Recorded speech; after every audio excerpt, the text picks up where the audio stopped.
Boa noite, pessoal. Boa noite a todos. Estamos aqui, mais uma sexta-feira, às 8 horas da noite, para fazer o estudo da obra Evolução em Dois Mundos. Nós estamos na segunda parte da obra.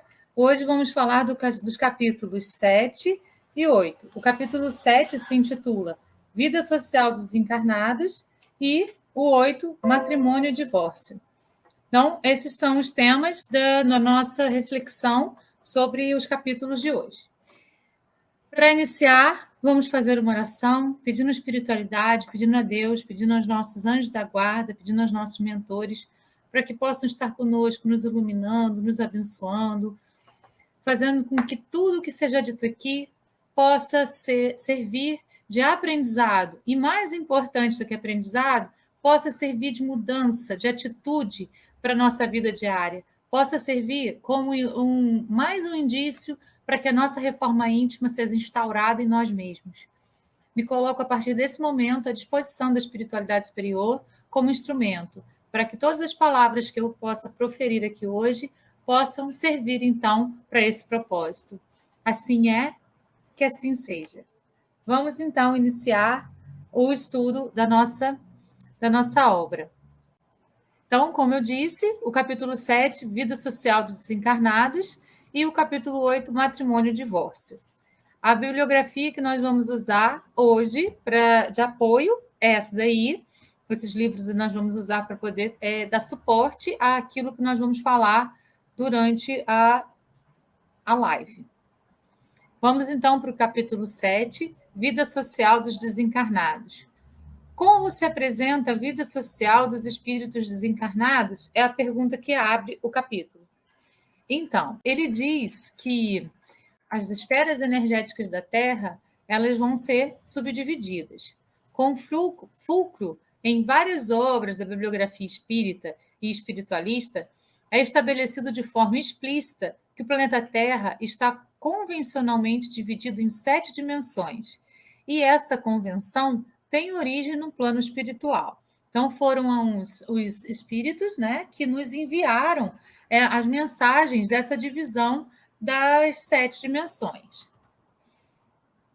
Conhecemos realmente o planeta que nos serve de moradia? A vida desenvolve-se apenas na superfície do globo terrestre? Quais são as muitas moradas a que se referia Jesus? Olha que interessante, né?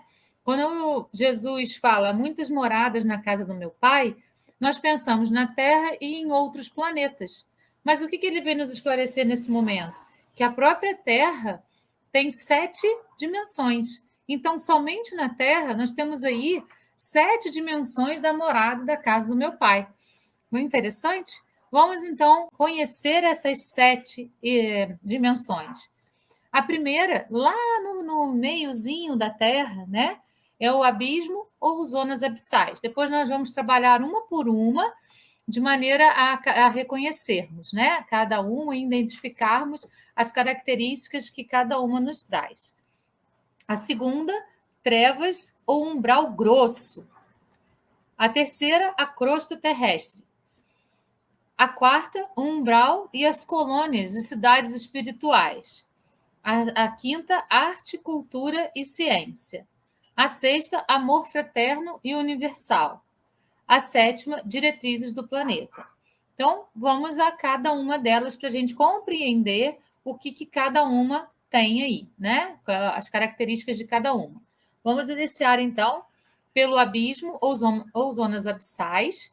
Abissal, região profunda do oceano, entre 2.000 metros e 6.000 metros de profundidade, portanto. A primeira e mais inferior das camadas, só habitada por espíritos em sua pior condição mental, ou seja, falanges de espíritos que se feriram profundamente perante a lei. São espíritos caídos no mal, que operam em zonas inferiores da vida, personalizando líderes de rebelião, ódio, vaidade e egoísmo. Até as entidades obsessoras atuantes na crosta terrestre denotam conhecer e temer essa região abissal. O Robson Pinheiro é um autor espírita ele tem uma trilogia que vai trabalhar essa região abissal, essa e a posterior a essa, que se chama a Legião. A trilogia se chama Legião. Então, é bem interessante porque ele vai trabalhando tudo que acontece nessas zonas aí em que os espíritos eles são bem inferiores, ainda na questão do bem. Né? Eles ainda não conhecem o bem, eles ainda ignoram o bem, e eles ainda agem na perspectiva do mal. Depois, a segunda dimensão, trevas ou umbral grosso, esferas energéticas da Terra. A segunda esfera também é habitada por espíritos, só que em condições mais brandas que a dos habitantes do abismo. Lísias informa a André. Chamamos trevas as regiões mais inferiores que conhecemos. A vida, contudo, palpita na profundeza dos mares, no âmago da terra. Porque o abismo atrai o abismo, e cada um de nós chegará ao local para onde esteja dirigindo os nossos próprios passos. Nós vamos para paragens nas quais o nosso pensamento esteja afinado com. Né? Então, se o nosso pensamento está afinado com esse tipo de paragem, nós vamos para essas paragens quando desencarnarmos. Assim como quando estamos encarnados. Nós vibramos numa determinada energia e reverberamos essa vibração. E atraímos aqui na Terra tanto espíritos encarnados ou desencarnados que vibram no mesmo campo vibracional que nós. Assim também, as coisas e situações que nos circundam, elas vão ser compatíveis com a nossa vibração, ou seja, com o nosso pensamento, ou seja, com a direção que damos para os nossos próprios passos. Quando desencarnamos, é a mesma proposta. Nós vamos para onde os nossos pensamentos se afinam com, né? Então, nós vamos para onde os nossos próprios passos nos dirigem. Então, precisamos estar atento a cada passo que damos para que a gente possa dar passos assertivos em direção da evolução, em direção da busca da reforma íntima, em direção do amor, que vai trazer o bem para a nossa existência. Então, é isso, né? Ninguém é condenado a ir para uma região como essa. Cada um vai para essas regiões de acordo com aquele pensamento que emite, esse pensamento vira ação e vira, então, a nossa caminhada. E nós mesmos vamos para esses lugares porque é lá que estão aquelas pessoas que se afinam com aquilo que a gente está vibrando. Então, a gente tem muita essa coisa, né? Você fez maldade, você vai para o inferno. E o inferno seria justamente essas zonas trevosas aí. Mas, na verdade, isso não é um castigo, isso é uma escolha. Nós escolhemos ir para aquelas paragens. Por quê? Porque as nossas ações elas vão espelhar os nossos pensamentos. Então, os nossos pensamentos estão ali afinados. Por isso, vamos para essas paragens. A próxima esfera energética, a crosta terrestre. É a terceira esfera habitada por nós, os espíritos encarnados, em que já aparecem mesclados todos os povos e nações.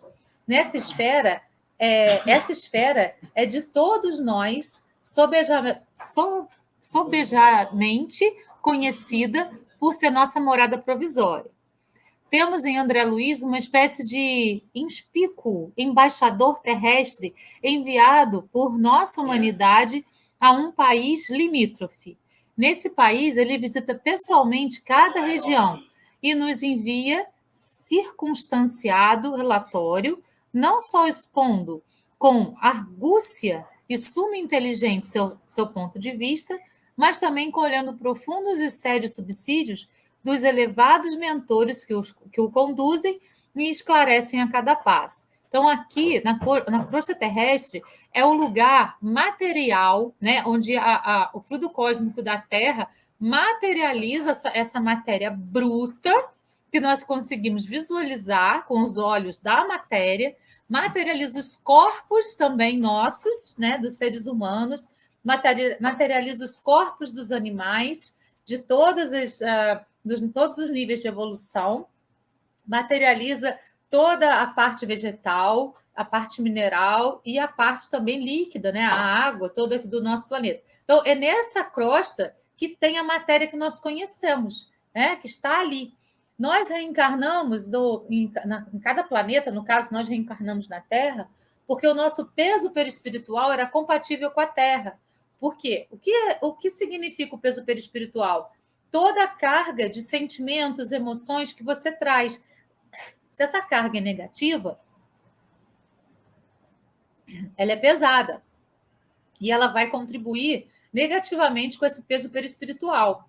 Se essa carga é positiva, ela é leve, então vai deixar o nosso perispírito leve. Quanto mais leve o nosso perispírito, mais elevado o planeta no qual a gente vai reencarnar. Quanto mais pesado, mais denso o planeta que a gente vai reencarnar. A Terra é um planeta muito denso ainda, a matéria é muito bruta ainda. Os nossos corpos são feitos de matérias muito brutas. E também tudo que nos circunda. Por isso, a gente ainda está, né, nesse patamar, porque a gente não tem a evolução suficiente para poder ter um perispírito leve e reencarnar, então, em planetas mais etéreos. Então, a terceira esfera energética da Terra é a crosta terrestre, que é onde estão as pessoas encarnadas. Não nos enganemos, né? Na crosta também tem muitos seres desencarnados que ainda não conseguiram compreender que não é mais aqui que eles deveriam estar e ficam permeando por aqui perdidos, muitas vezes nem sabendo que estão desencarnados.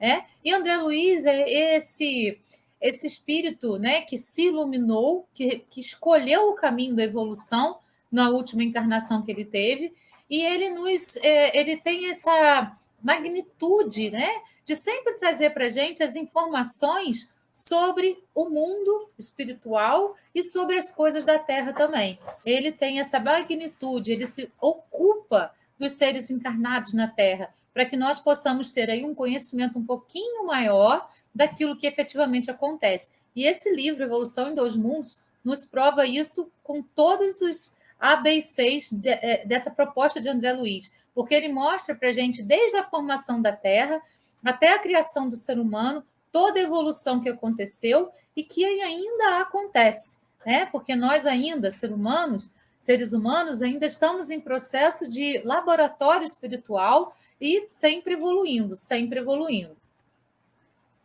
A quarta esfera energética da Terra é o umbral e as colônias espirituais. A quarta esfera começa em nosso planeta e é habitada por milhões de espíritos que partilham com as criaturas terrenas as condições de habilidade da crosta do mundo. Funciona como uma espécie de zona purgatorial, onde se queima a prestação do material deteriorado, das ilusões, e a criação adquiriu por atacado, menosprezando o sublime ensejo de uma experiência terrena. O interesse de seus habitantes inferiores é a conservação do mundo ofuscado e distraído, a força da ignorância defendida e do egoísmo recalcado, adiando-se o reino de Deus. Nessa mesma imediação, vamos encontrar as colônias, cidades espirituais a exemplo de nosso lar. Os prontos socorros, tal qual descrito por André Luiz em Os Mensageiros, além das casas transitórias. Enfim, todos voltados fraternalmente em prol das regiões umbralinas. Então, nós vamos ter aí, acima da crosta, né, um umbral, que nós conhecemos, aquele umbral que André Luiz nos mostrou de uma maneira bem concreta no livro Nosso Lar, e também as colônias, né, as colônias espirituais, como Nosso Lar e tantas outras que existem aí em volta da crosta terrestre. O Espírito da Patrícia, na série de livros que ela inicia com Violetas na Janela, nos fala de várias colônias que existem aí, né, dentro da nossa crosta, envolvendo a nossa crosta terrestre.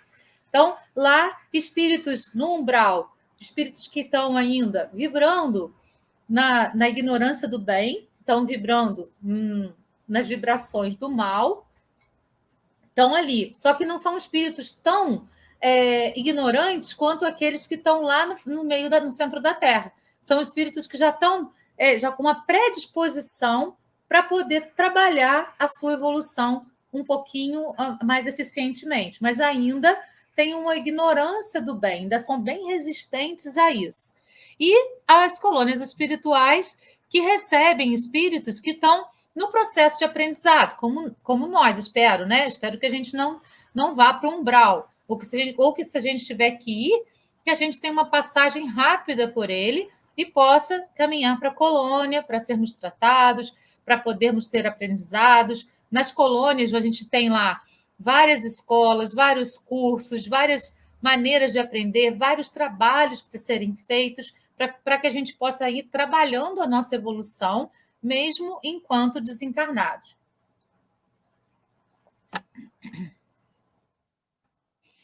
Arte, cultura e ciência. Esferas energéticas da Terra é a quinta esfera. A quinta esfera, só habitada por espíritos em toda sua envoltura. Acerca desse quinto orbe, cremos haver encontrado uma ilustrativa página mediúnica de Vitor Hugo, psicografada pela médium Zilda Gama.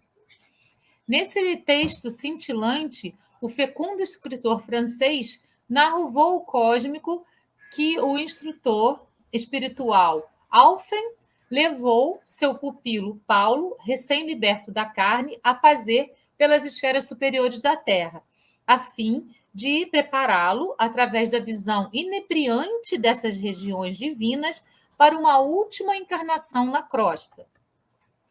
Então, o desejo dessa viagem espiritual era fortalecer o espírito Paulo, para que, em sua futura e próxima existência na carne, se redimisse finalmente de seus derradeiros ônus para com a lei de Deus. Então, nessa perspectiva aí, né, a gente tem a visão dessa quinta esfera, que é a esfera de arte, cultura e ciência, que é uma esfera de espíritos que já estão mais bem preparados e já podem trabalhar em outra dimensão, numa dimensão mais apurada. Então, nesse livro, ele vai mostrar, né? O Paulo vai passar pela última encarnação da Terra para lapidar aqueles últimos probleminhas que ele ainda tem, poder, então, na próxima, quando ele desencarnar, ir direto para a quinta esfera. Sexta esfera, o amor fraterno e universal. A sexta esfera, também só habitada por espíritos, mas num estágio superior à dos habitantes da quinta, é desse plano verdadeiramente hiperceleste que, sem dúvida, desceu o mensageiro Asclépios, materializando-se no santuário da bênção, em nosso lar, para uma formosa preleção de seus habitantes. O instrutor Cornélio faz a seguinte observação: pertence Asclépios a comunidades redimidas do plano dos imortais, nas regiões mais elevadas da zona espiritual da Terra. Vive muito acima de nossas noções, de forma, em condições inapreensíveis, a nossa atual conceituação da vida. Pega um pouquinho de água para mim. Já perdeu todo o contato direto com a crosta terrestre e só deveria fazer-se sentir por lá através de enviados e missionários de grande poder. Então, já é uma esfera em que a gente tem lá espíritos muito elevados, que não reencarnam mais, assim como os da quinta também não. Os da quinta só reencarnam por missão, os da sexta já não precisam mais. E eles vão trabalhar numa perspectiva de sempre estar trazendo inovações e estudo. A evolução, ela é eterna. Eterna. Né? Até Jesus ainda evolui muito, né? Ainda tem muito para evoluir. Apesar dele já ser um espírito celeste, ele precisa evoluir ainda muito. A evolução, portanto, ela é eterna, ela vai se perpetuando. Mas esses aqui já são espíritos de muita elevação, muita elevação. E a sétima, diretrizes do planeta. Além a sétima e última esfera, onde certamente o Cristo está entronizado no seio de uma humanidade cuja altitude evolutiva é, por hora, inconcebível para nós. Nós não conseguimos compreender ainda, né, o que é esse sexto plano, esse sétimo plano, efetivamente são, e como os seres que nele habitam efetivamente são. Né? São espíritos que viajam na velocidade da luz, que estão em todos os lugares, que podem ter uma amplitude, né, de cobertura, assim, de presença muito grande. Nós ainda não conseguimos compreender na totalidade tudo isso. É desse refulgente paraíso celestial governa esse maravilhoso organismo de esferas do planeta Terra. E ele mesmo formou por determinação de Deus. Narcisa, falando da ministra veneranda, fornece alguns parâmetros do merecimento que o espírito precisa amealhar para um dia ser levado a visitar esse plano divino. Soube que essa benfeitora sublime vem trabalhando há mais de 1000 anos pelo grupo de corações bem-amados que demoram na Terra, confirmando assim para nós que Jesus tem, de fato, um lugar em que normalmente permanece neste planeta, cercado por seus ministros e assessores, recebendo visitas dos que conseguem adquirir esse merecimento altíssimo, enquanto governa o planeta a partir dessa esfera, que é a mais elevada do globo. Então, o sétimo plano é esse plano mais elevado, esse plano mais sublime que a gente tem dentro das esferas terrestres.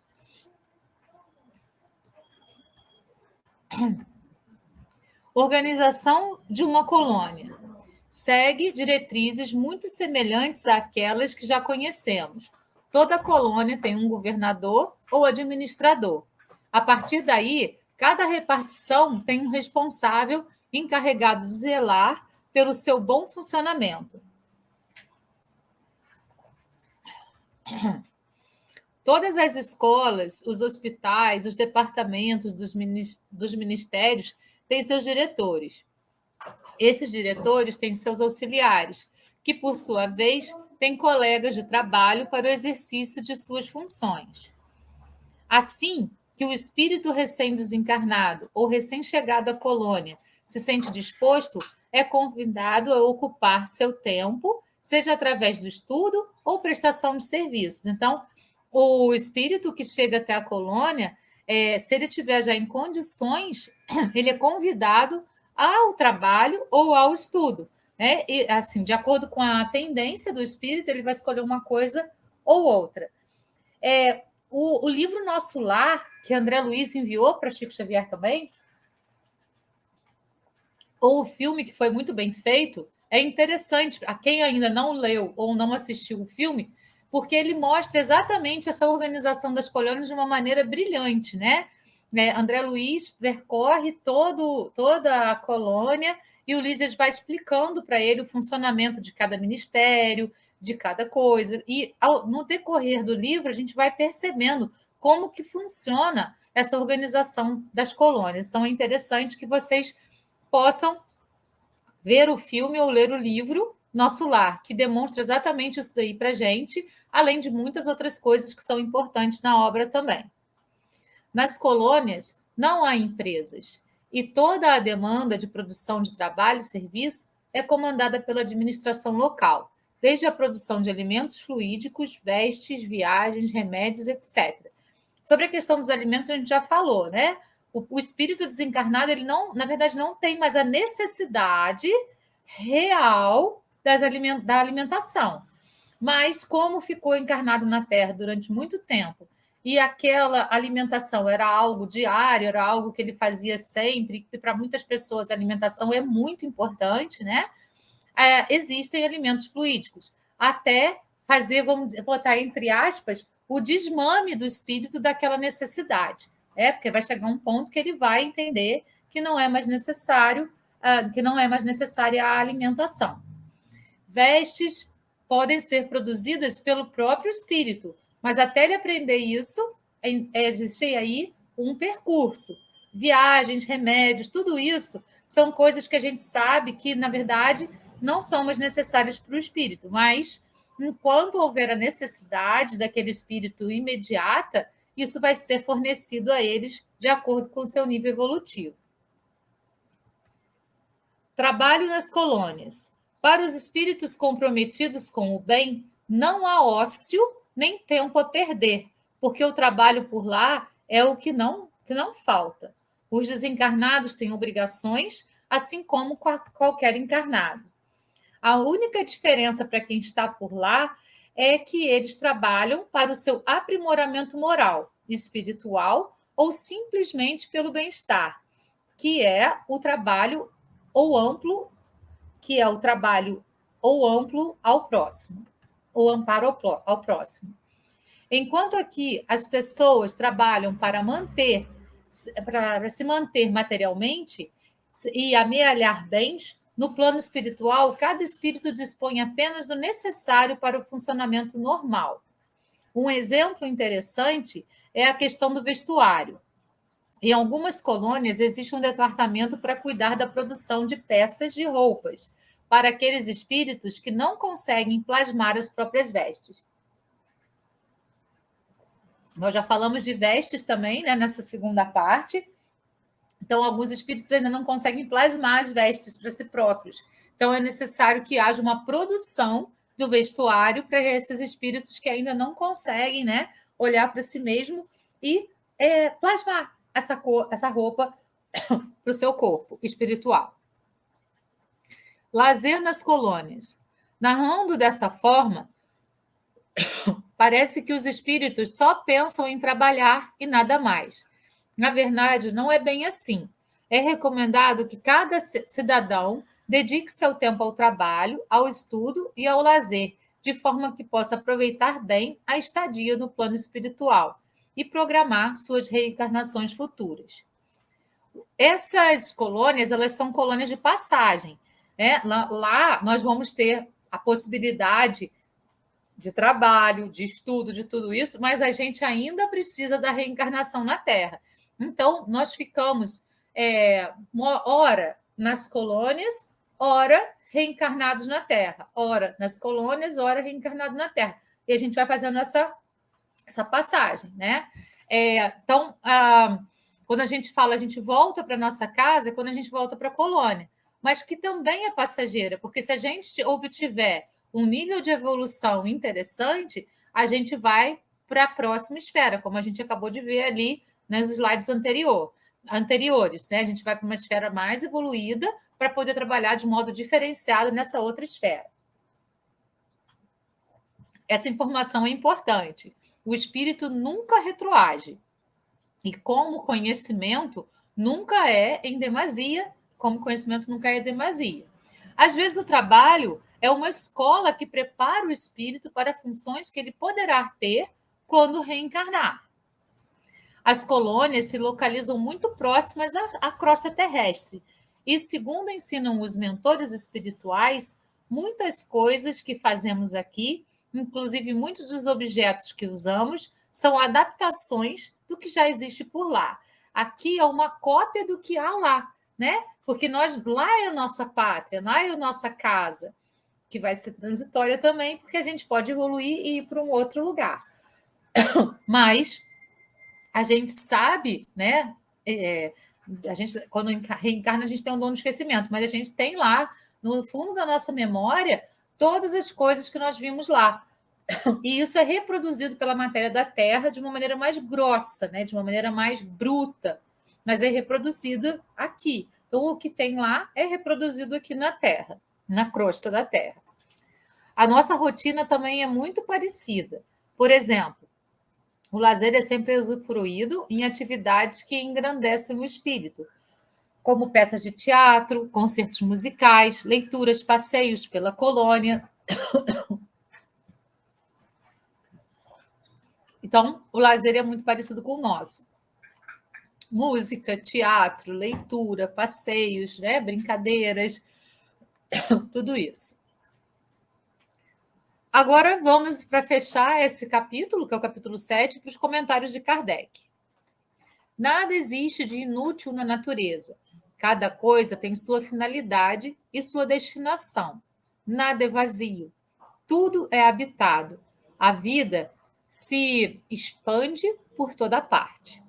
Assim, durante a longa série de séculos que se escoou antes da aparição do homem sobre a Terra, durante os lentos períodos de transição atestados pelas camadas geológicas, antes mesmo da formação dos primeiros seres orgânicos sobre essa massa uniforme, nesse árido caos em que os elementos se confundiam, não havia ausência de vida. Seres que não tinham as nossas necessidades, nem as nossas sensações físicas, ali encontravam refúgio. Deus quis que, mesmo nesse estado imperfeito, ela servisse para alguma coisa.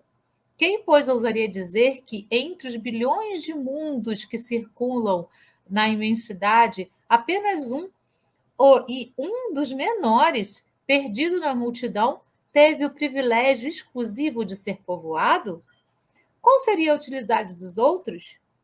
Deus só os teria feito para recriar os nossos olhos?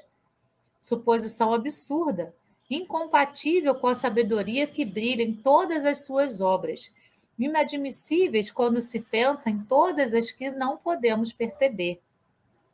Ninguém poderá negar que há, nesta ideia dos mundos ainda impróprios para a vida material, e entretanto povoados de seres apropriados a seu estado, alguma coisa de grande e sublime, onde talvez se encontre a solução de mais de um problema. Então, além da Terra, existem vários outros mundos habitados, mundos que são do mesmo nível energético da Terra, então ainda de provas e expiações, mundos inferiores à Terra, ainda na Idade da Pedra, ou anteriores à Idade da Pedra, mundos que não têm ainda seres vivos, que são mundos de transição, por onde alguns espíritos passam para poder reencarnar, né, em outros planetas, mundos mais evoluídos que a Terra, onde a matéria é mais rarefeita, e mundos ainda mais evoluídos e evoluídos e evoluídos. Então, existem muitos mundos habitados. E Cristo é o governador da esfera crística, de todo o sistema solar e de outros sistemas também, que tem lá um astro-rei e em torno dele circulam outros planetas. Então, a gente precisa agradecer muito por esse planeta, o planeta Terra, ter nos recebido e nos emprestado a matéria dele para que o nosso corpo físico fosse formado, e quando nós partirmos da Terra, vamos devolver para a Terra esse corpo físico que nos foi emprestado para essa encarnação. Vamos com o que viemos, com o nosso perispírito, que guarda o corpo mental, e o espírito, segundo André Luiz. Próximo capítulo da segunda parte, o capítulo 8, matrimônio e divórcio. É um tema bastante polêmico, né? Porque algumas religiões não admitem a questão do divórcio. Vamos ver o que André Luiz fala sobre isso e fala também sobre o matrimônio.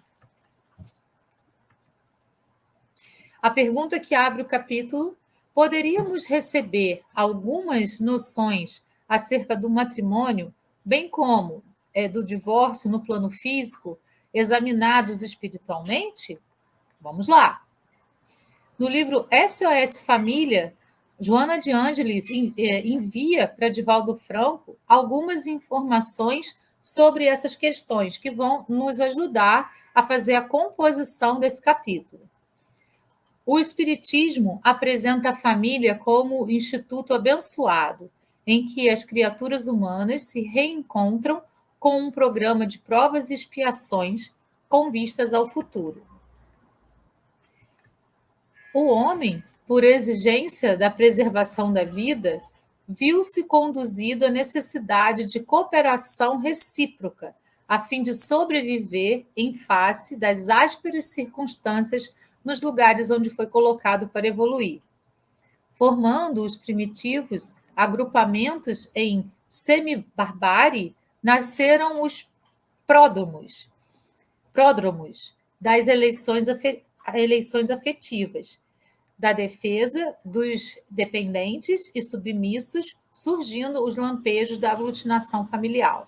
Então, nós vimos isso, né, no início da obra Evolução em Dois Mundos, como que foi o início da família, quando o homem ele obtém, soprado pelos espíritos superiores, responsabilidade, senso de direito, e aí vai sendo formada a consciência. A partir disso, o senso de família se desenvolve. E aquele agrupamento vai cuidando um do outro, cada um com as suas características peculiares. E nisso vai surgindo, então, esse conceito de família, que vai ser muito importante para a nossa evolução. Lá no Evangelho segundo o Espiritismo, eles nos falam assim: os laços de sangue não estabelecem necessariamente os laços entre os espíritos. Então, não é porque nós, encarnados, somos da mesma família aqui na Terra, que também sejamos da mesma família espiritual. Muitas vezes, a gente vem numa família carnal, mas essa não é a nossa família espiritual. A gente vem nessa família por algum tipo de escolha para que a gente possa cumprir determinado papel ali, com alguma prova, com alguma expiação que a gente precise, com alguma dívida que a gente tenha com algumas pessoas dessa família, ou para poder ensinar alguma coisa a essa família para que ela possa evoluir, mas nem sempre as pessoas que têm o mesmo laço de sangue têm os laços entre os espíritos. Os verdadeiros laços de família não são, pois, os de consanguinidade, mas os de simpatia e comunhão de pensamento, que unem os espíritos antes, durante e depois da sua encarnação. E a gente fala assim: nossa, fulano nem é da família e é tão chegado a nós, mais chegado do que o outro, que é da família e não está nem aí, porque provavelmente, né, essa simpatia que une os espíritos, essa comunhão de pensamentos, ela efetivamente faz com que os espíritos simpáticos se aproximem. E isso não é uma premissa de ser através de laços de sangue. Sabemos também que quando reencarnamos, mudamos de papel. Muitas vezes a gente vem como filho de fulano, irmão de Bertano, e assim por diante. Mas em outra encarnação, esses papéis vão se modificar. Esse que era pai vai vir como amigo, esse que era irmão vai vir como pai. Então, as posições familiares vão se modificar. E muitas vezes as pessoas nem vêm na mesma família novamente consanguíneas, mas vêm ligadas por laços entre os espíritos, laços de simpatia e comunhão de pensamento. O espírito muitas vezes renasce no mesmo meio em que já viveu e relaciona-se com as mesmas pessoas, a fim de reparar o mal que lhes tenha feito. Para nos aprimorarmos, Deus nos deu, na justa medida, o que nos é necessário e suficiente: a voz da consciência e as tendências instintivas. Tira o que nos poderia prejudicar. Isso também está lá no Evangelho segundo o Espiritismo, no capítulo 5. Ainda no Evangelho, no capítulo 4, ele diz assim: com a reencarnação, ancestrais e descendentes podem ter se conhecido, ter vivido juntos, ter se amado e novamente se acharem reunidos mais tarde para estreitarem seus laços de simpatia, mas não necessariamente nas mesmas posições, né? Então, como a gente viu, um avô e um neto que se davam muito bem, numa próxima reencarnação, esse avô pode vir como tio, né, dessa pessoa, ou como irmão dessa pessoa, né? Os laços não são sempre os mesmos. Pode vir como amigo, né? A gente pode vir uma encarnação que a gente tem um amigo que parece um irmão nosso, porque o laço de simpatia é muito forte e a gente mantém esses laços, a gente reconhece o espírito pela energia que ele emana, que é uma energia compatível com a nossa. A união e o afeto que existe entre parentes são o índice da simpatia anterior que os aproximou. Deus permite nas famílias essas encarnações de espíritos antipáticos ou estranhos, com duplo objetivo de prova para uns e meio de avanço para outros. Isso também está lá no Evangelho. É importante salientar que no Evangelho tem um capítulo que se chama Moral Estranha. Nesse capítulo, Jesus disse: eu não vim para trazer a paz, eu vim para trazer a espada, a guerra. E pessoas inimigas vão ter de conviver dentro de uma mesma família. O que ele está dizendo com aquilo? Que nas encarnações, depois, né, da vinda dele, e isso já acontecia antes também, muitas vezes vão vir espíritos que eram antipáticos, como pais e filhos, como mães e filhos, como irmãos, para poder ver se eles conseguem, então, com o laço de família, com esse amor, né, que é inato ao laço de família, ou deveria ser, se eles resolvem os problemas que eles tinham quando reencarnaram como pessoas de famílias diferentes e que foram inimigas. Então, trazem aqueles inimigos numa mesma família para poder fazer com que eles possam, então, ficar bem. E isso, muitas vezes, não é o que acontece, né? Porque, muitas vezes, dentro de uma família, a gente tem pessoas que ainda são inimigas e eles não dão conta na encarnação, mesmo pertencendo à mesma família, sendo pai e filho, mãe e filho, ou irmão, de fazer com que o amor suplante aquela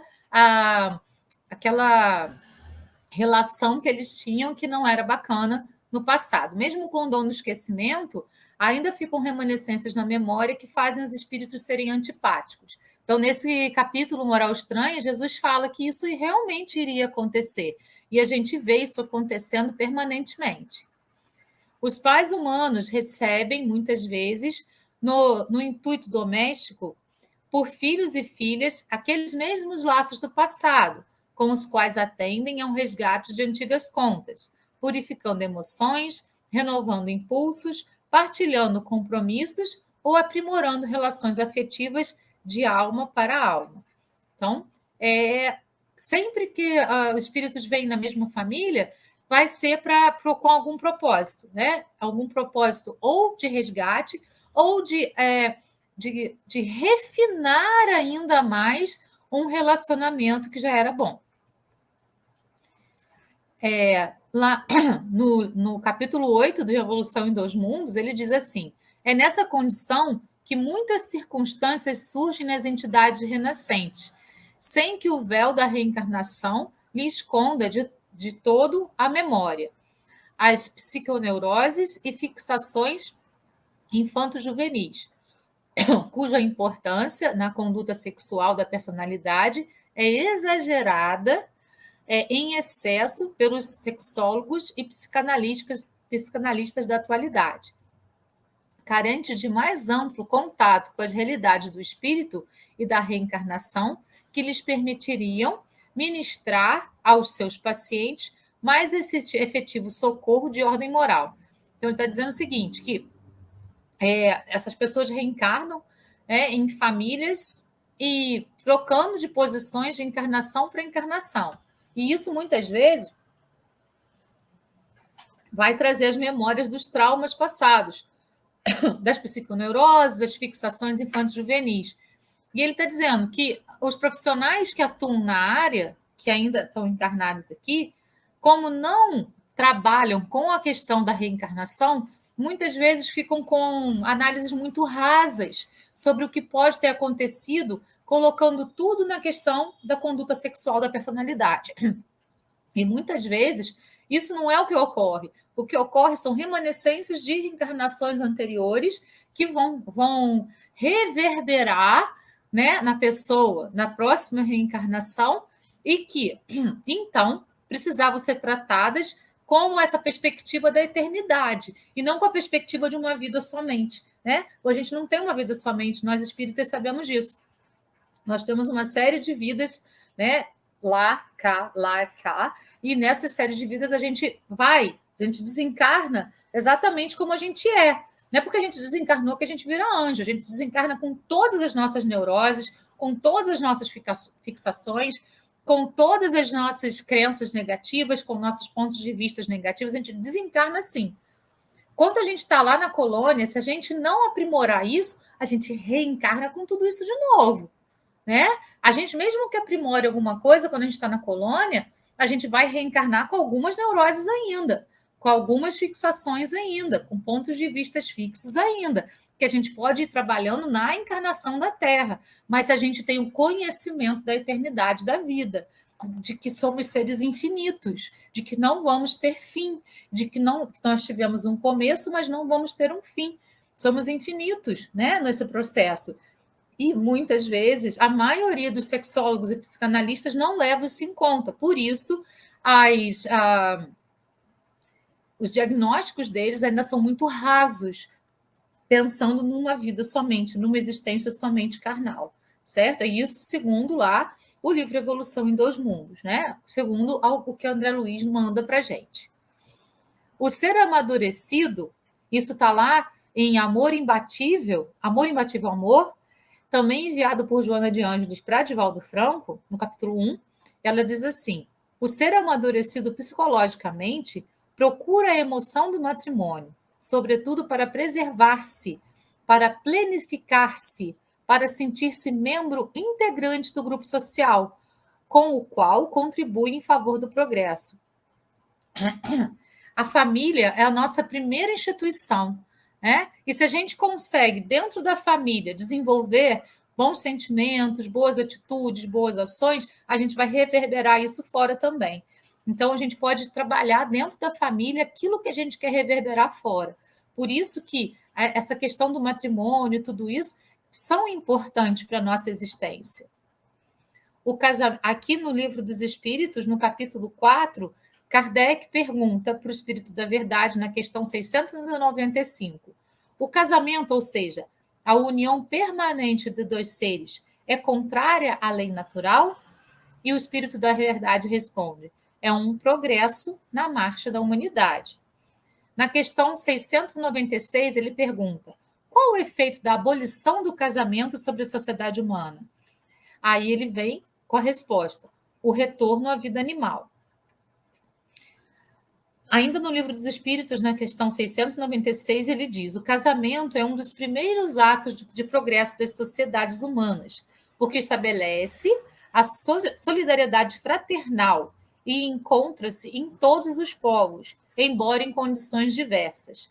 A abolição do casamento seria, portanto, o retorno à infância da humanidade e colocaria o homem abaixo mesmo de certos animais, que lhe dão o exemplo das uniões constantes. Então, o casamento é importante para você perpetuar, dentro daquela vida conjugal, várias atitudes, vários pensamentos, várias noções que são importantes para o progresso do homem. A princípio, isso está lá em Vida e Sexo, enviado por Emmanuel para o Chico Xavier, no capítulo 24, ele diz assim, a princípio, exposto aos lances adversos das aventuras poligâmicas, o homem avança de ensinamento a ensinamento para a sua própria instalação na monogamia, reconhecendo a necessidade de segurança e equilíbrio em matéria de amor. No entanto, ainda é impelido naturalmente a carregar o fardo dos estímulos sexuais, muitas vezes destrambelhados, reclamando educação e sublimação. Então, ele vai trabalhar nessa perspectiva, né? Antes existia a poligamia, mas o próprio homem sente a necessidade da monogamia, para que ele possa, então, junto de uma única pessoa, né, da esposa e a esposa do marido, evoluir ali num processo que seja mais fidedigno, que dê mais possibilidade de crescimento àqueles seres. Ainda no livro Vida e Sexo, através da poligamia, o espírito assinala a si próprio longa marcha em existências e mais existências sucessivas de reparação e aprendizagem, em cujo transcurso adquire a necessária disciplina do seu mundo emotivo. Fatigado de experimentos dolorosos, nos quais recolhe o fruto amargo da delinquência ou do desespero, que haja estabelecido nos outros, reconhece na monogamia o caminho certo de suas manifestações afetivas. Então, isso também é uma questão de evolução do homem, né? Quanto mais evoluído, mais ele vai perceber a necessidade de estar junto de alguém para ser junto, eles dois juntos, caminharem no sentido de evoluir emocionalmente, psicologicamente, fraternalmente, em todos os sentidos. Porque um casal ele tem essa condição de evolução muito maior do que uma pessoa estando sozinha. E a gente está falando de casal de todos os gêneros, né? Sem nenhum tipo de preconceito aqui. No Livro dos Espíritos, no capítulo 4, Kardec, na questão 701, pergunta aos espíritos: qual das duas, a poligamia ou a monogamia, está mais conforme à lei natural? A poligamia é uma lei humana, cuja abolição marca um progresso social. O casamento, segundo a divisão de Deus, deve estar estruturado sobre a afeição de seres que se unem. Com a poligamia, não há afeição real, há apenas sensualidade. A poligamia deve ser considerada como um uso ou uma legislação particular, apropriada a certos costumes, e que o aperfeiçoamento social fará desaparecer gradativamente. Então, a gente vai amadurecendo espiritualmente, vai percebendo a necessidade de estar com uma pessoa e compartilhar com ela aquelas coisas que a gente julga serem importantes de serem trabalhadas para atingirmos uma perfeição moral.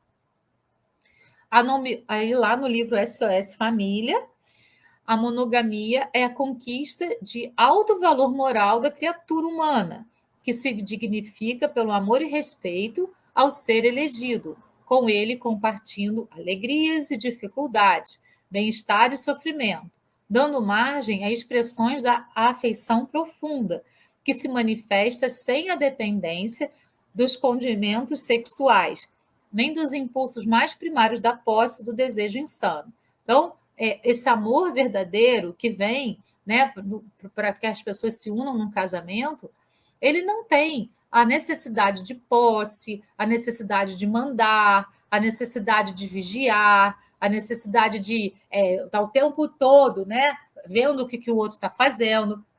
É um amor que se perpetua na confiança, né, no compartilhar. Então, as pessoas se unem necessariamente por quererem estar uma com a outra, e não por uma obrigação de estar uma com a outra. É nesse sentido que a gente vai trabalhar o casamento. Como Camões dizia em seu poema, é o estar-se preso por vontade, né? Então, você está ali porque você tem vontade de estar com aquela pessoa, compartilhando a sua vida com ela, sendo nós e não somente eu, né? A gente, então, tem essa necessidade. Quando a gente está com alguém, a minha vida é o nós, a minha vida não é o eu. Então, eu vou fazer o que é melhor para nós, e não somente o que é melhor para mim. Repare que eu não estou fazendo o que é melhor para o outro, eu estou fazendo o que é melhor para nós. Então, eu preciso estar dentro desse melhor também, né? Nós. Então, na combinação, na conversa, em tudo isso daí, vai estar a base do respeito, que é a base do amor. Poderíamos receber algumas noções acerca do matrimônio, bem como do divórcio do plano físico, examinados espiritualmente? Lá na Evolução em Dois Mundos, ele fala: na Terra, o matrimônio pode assumir aspectos variados. Acidentalmente, o homem e a mulher encarnados podem experimentar o casamento terrestre diversas vezes, sem encontrar a companhia das almas afins, com as quais realizariam a união ideal. Isso porque, comumente, é preciso resgatar essa ou aquela dívida que contraímos com a energia sexual aplicada de maneira infeliz, ante os princípios da causa e efeito. Então, o que ele está falando? Muitas vezes uma pessoa não vem para poder casar com uma outra pessoa e ficar a vida inteira com ela.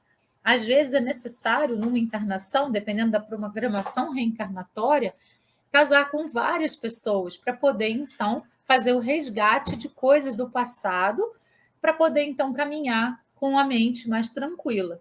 Então, muitos escolhem vir numa encarnação com mais de um casamento, para poder, então, trabalhar todas essas coisas que ficaram de maneira mal resolvida em outras vidas, para que sejam resolvidas nessa vida. Muitas vezes, trazemos como cônjuges desafetos do passado para podermos exercitar o amor. Outras vezes, já desenvolvemos alguma afetividade, mas ainda existem arestas a serem polidas. Em um planeta de expiações e provas, como o nosso, é muito raro o casamento de espíritos afins, que nutrem profunda afeição um pelo outro. Isso está lá no livro Saúde das Relações Familiares, de Alírio de Cerqueira Filho, no capítulo 1. Então, muitas vezes, um casal se junta para poder fazer com que aquele erro que eles cometeram no passado possa ser sanado nessa vida. E quando isso é sanado, muitas vezes há o rompimento para que a vida possa trazer outras pessoas que tenham mais afinidade com um e com o outro. No matrimônio expiatório, o cônjuge liberado da veste física frequentemente se coloca a serviço da companhia ou da companheira ou do companheiro, na retaguarda, no que exercita a compreensão e o amor puro.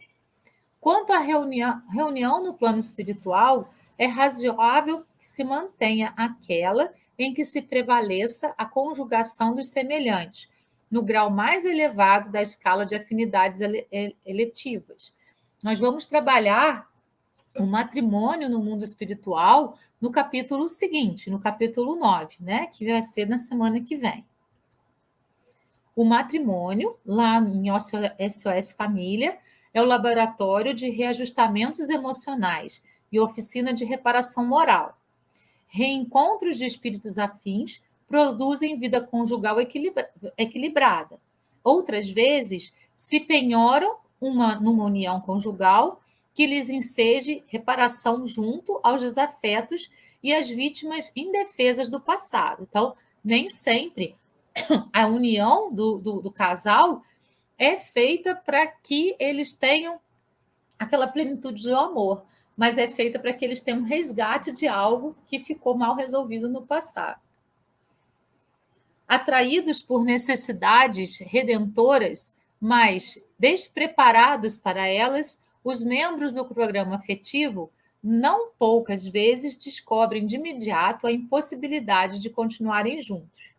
Indispensável no matrimônio não se confundir paixão com amor, interesse sexual com afeição legítima. Causa preponderante nos desajustes conjugais é o egoísmo. Então, a gente precisa trabalhar bastante isso quando a gente resolve efetivamente, né, ter uma vida conjugal com alguém. Quanto ao divórcio, isso está lá em Evolução em Dois Mundos, que é o livro que nós estamos trabalhando, segundo os nossos conhecimentos no plano espiritual, somos de parecer não deva ser facilitado ou estimulado entre os homens, porque não existem na Terra uniões conjugais, legalizadas ou não, sem vínculos graves no princípio da responsabilidade assumida em comum. Então, a gente não deve estimular o divórcio de ninguém, mas quando a vida em conjugal ela já não tem mais nenhum efeito produtivo para o bem, não é necessário que se continue nela.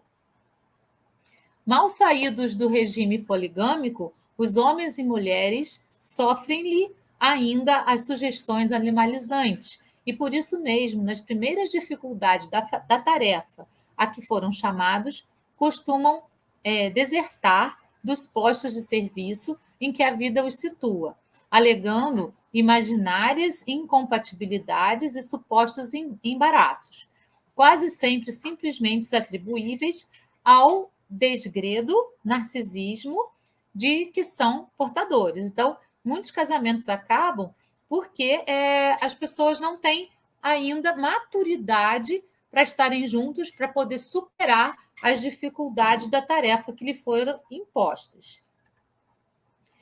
e com isso exercem viciosa tirania sobre o sistema psíquico do companheiro ou da companheira, mutilados ou doentes, necessitados ou ignorantes, após explorar-lhes o mundo emotivo, quando não se internam pelas aventuras do homicídio ou do suicídio espetaculares, com a fuga voluntária de obrigações preciosas. Então, quando os espíritos ainda são imaturos para poder ter essa vida em comum, existem embates que podem acabar em consequências trágicas, né? Então, é importante que, ao estar com alguém, a gente tenha maturidade suficiente para dar conta daquele relacionamento.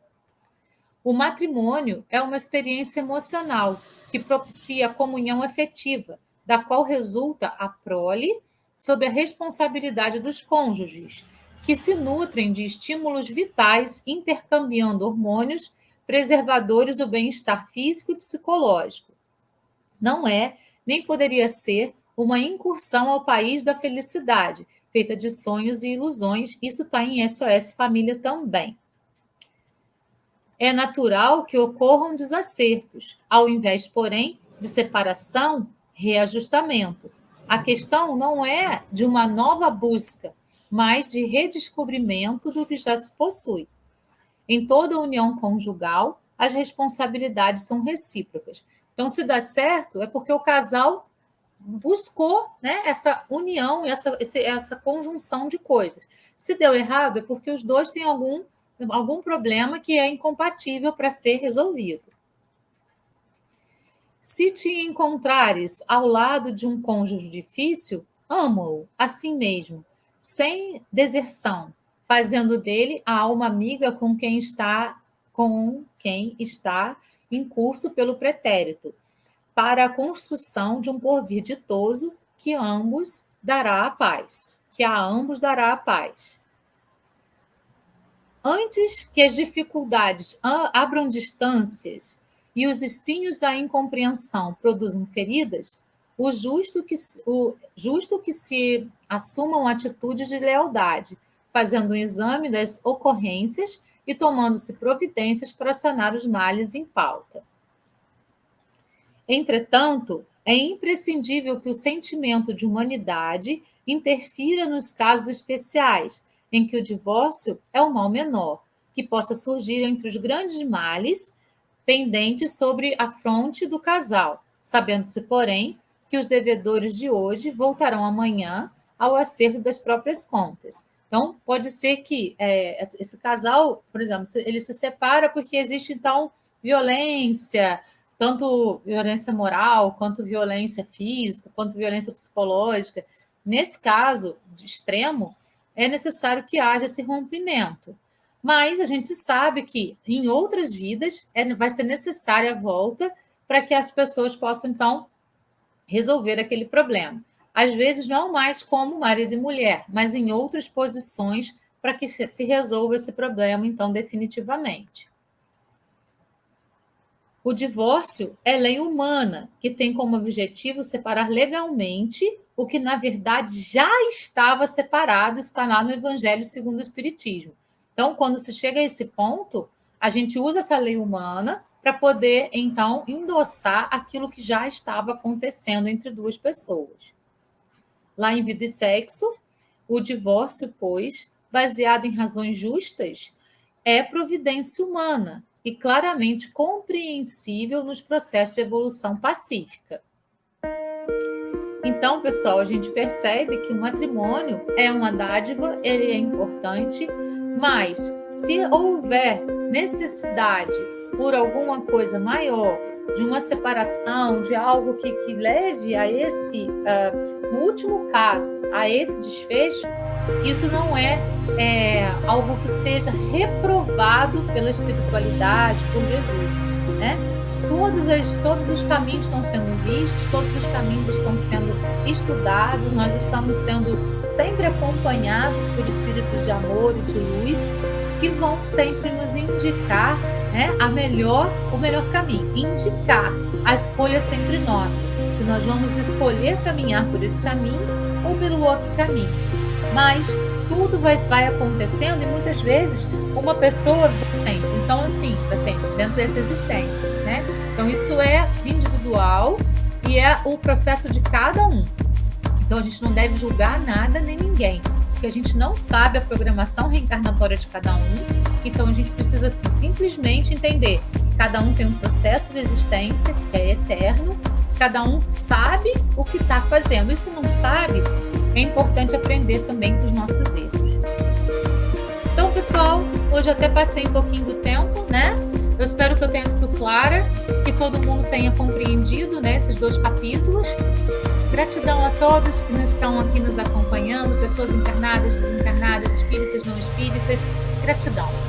Até semana que vem, até a próxima sexta, com os próximos capítulos da segunda parte do livro Evolução em 2 Mundos. Beijo no coração. Namastê. Até lá.